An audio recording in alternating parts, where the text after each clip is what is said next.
Yes, हम सर्वप्रथम उपर्युक्त आधार का निपटारा करते हैं कि रिट याचिका उस सीमा तक चलने योग्य नहीं थी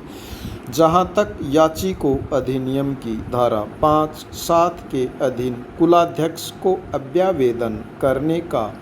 अनुकल्पिक उपचार प्राप्त था। पाई इस निवेदन पर विचार करने के लिए अधिनियम की धारा 5(7) को उद्धृत करना उपयोगी होगा। पाई पैरा इस धारा के पूर्वगामी उपबंधों पर प्रतिकूल प्रभाव डाले बिना कुलाध्यक्ष विश्वविद्यालय की ऐसी किसी कार्यवाही को बातिल कर सकता है जो इस अधिनियम, परिनियम या अध्यादेश के अनुरूप न हो, लिखित आदेश द्वारा निष्प्रभाव कर सकेगा। पाई पैरा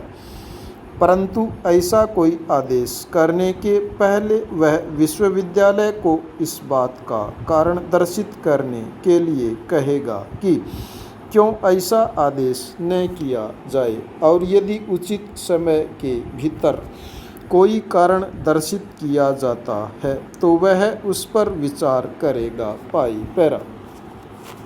याची की ओर से उसके विद्वान काउंसिल द्वारा यह तर्क दिया गया कि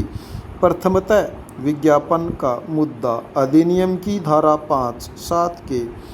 अर्थांतर्गत कार्यवाही नहीं है। पाई दूसरे रिट याचिका में दावाकृत सारवान अनुतोष आक्षेपित विज्ञापन के अधीन विज्ञापित पदों के लिए कोई चयन न करने का निर्देश देने के लिए है। पाई पैरा यह निवेदन किया गया था कि एकमात्र शक्ति जो अधिनियम की धारा 5(7) के अधीन कुलाध्यक्ष को प्राप्त थी, विश्वविद्यालय के किसी कार्यवाही को बातिल रद्द करना था, और वह विज्ञापन के अनुसरण में चयन न करने के लिए विश्वविद्यालय को निर्देश देते हुए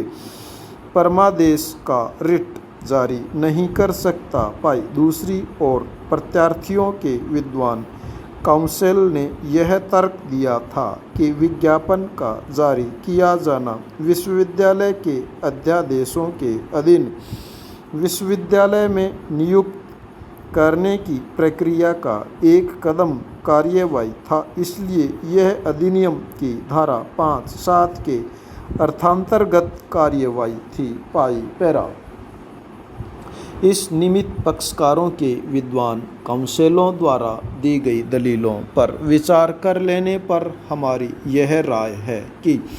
प्रस्तुत मामले के तथ्यों पर रिट याचिका आनुकल्पिक उपचार के अस्तित्व में होने के आधार पर इस प्रक्रम पर खारिज नहीं की जा सकती, भले ही यह अभी निर्धारित कर दिया जाता है कि ऐसा आनुकल्पिक उपचार अधिनियम की धारा 5(7) के अधीन याची को उपलब्ध था। पाई इस संबंध में यह संकेत किया जा सकता है कि प्रत्यार्थियों की ओर से विद्वान काउंसिल द्वारा उद्धृत इस न्यायालय के विनिश्चयों में से किसी भी विनिश्चय में उन रिट याचिकाओं के याचियों ने इस आधार पर इस पद के लिए चयन न करने के लिए विश्वविद्यालय को निर्देश देने के लिए इस न्यायालय में आवेदन नहीं किए थे, और उक्त पद के लिए अवैध रूप से और असद्भावपूर्वक विज्ञापन जारी नहीं किया गया था। पाई इसलिए उन मामलों में से किसी में भी इस न्यायालय को इस प्रश्न पर विचार करने का अवसर प्राप्त नहीं हुआ था कि क्या ऐसे प्रक्रम पर जिस प्रक्रम पर प्रस्तुत मामले में रिट याचिका फाइल की गई है, याचिको अधिनियम की धारा 5(7) के अधीन कुलाध्यक्ष को अभ्यावेदन करने का अनुकल्पिक उपचार प्राप्त था। पाई हम प्रस्तुत मामले के तथ्यों पर इस प्रश्न पर विचार करना आवश्यक नहीं समझते कि क्या विज्ञापन का जारी किया जाना अधिनियम की धारा 5(7) के अर्थांतर्गत कार्यवाही होगी, या इस प्रश्न पर विचार करना आवश्यक नहीं समझते हैं कि क्या कुलाध्यक्ष को चयन न करने के लिए चयन समिति को परमादेश जारी करने की शक्ति थी?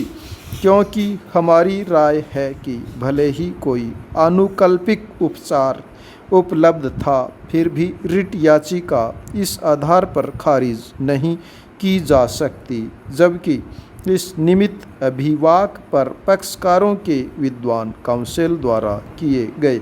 निवेदन पर लगभग 3 दिन मामले के गुणागुण पर न्यायालय द्वारा सुनवाई कर लेने के पश्चात बल दिया गया था कि रिट याचिका सुनी जाए और ग्रहण के प्रक्रम पर ही इसका अंतिम रूप से विनिश्चय किया जाए। पाई जैसा कि दीप कुमार शुक्ल बनाम इलाहाबाद विश्वविद्यालय वाले मामले में इस न्यायालय की खंड न्यायपीठ द्वारा रिपोर्ट के पैरा 11 में अभिनिर्धारित किया गया है, आनुकल्पिक उपचार का अस्तित्व भारत के संविधान के अनुच्छेद 226 के अधीन याचिका के ग्रहण करने के लिए पूर्णतः वर्जन नहीं है। उस मामले के तथ्यों और परिस्थितियों में भी इस न्यायालय की यह राय थी कि यह उपयुक्त मामला नहीं था जिसे आनुकल्पिक उपचार के अस्तित्व में होने के आधार पर किया जाना चाहिए। पाई संविधान 42वां संशोधन अधिनियम के निरसन के पश्चात आनुकल्पिक उपचार का अस्तित्व में होना संविधान के अनुच्छेद 226 के अधीन रिट याचिका ग्रहण करने के लिए पूर्ण वर्जन नहीं है। पाई इन आधारों में से एक आधार जिस पर रिट याचिका आनुकल्पिक उपचार के अस्तित्व में होने के कारण ग्रहण नहीं की जाती है, पाई यह है कि यदि याची अनुकल्पिक उपचार का अनुसरण करते हुए वैसा ही प्रभावकारी उपचार प्राप्त कर सकता है तो उसे संविधान के अनुच्छेद 226 के अधीन इस न्यायालय के समय का उपभोग करने की अनुमति नहीं दी जानी चाहिए। पाई जब इस रिट याचिका के गुणागुण पर तर्क देते हुए इस न्यायालय का लगभग 3 दिन का समय व्यतीत हो चुका तो